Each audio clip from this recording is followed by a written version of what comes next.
Tard wara nofsinhar fil-Palazz ta' San Anton saret laqgħa bejn il-President tar-Repubblika u l-kap tal-Oppożizzjoni u kap tal-Partit Nazzjonalista Adrian Delija.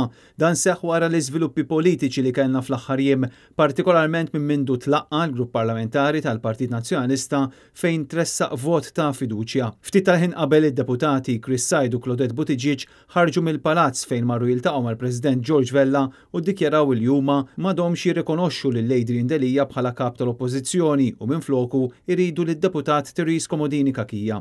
Kif svela Net News kien l-ħabta ta' 3:30 ta' wara nofsinhar meta d-deputati tal-Partit Nazzjonalista Chris Said u Claudette Buttigieg marru għand il-President bil-proposta li qed issir minn grupp ta' deputati nazzjonalisti sabiex Adrian Delija jitneħħa minn kap tal-Oppożizzjoni.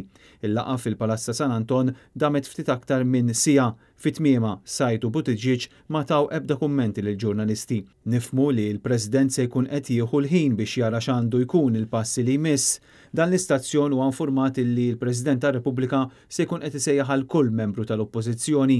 Esperti tal-Kostituzzjoni qed jikkummentaw dwar il-fatt li din is-sitwazzjoni li żviluppat hija waħda bla preċedent fejn jista' jkollok xenarju ta' kap tal-Oppożizzjoni illi jkun differenti mill-kap tal-partit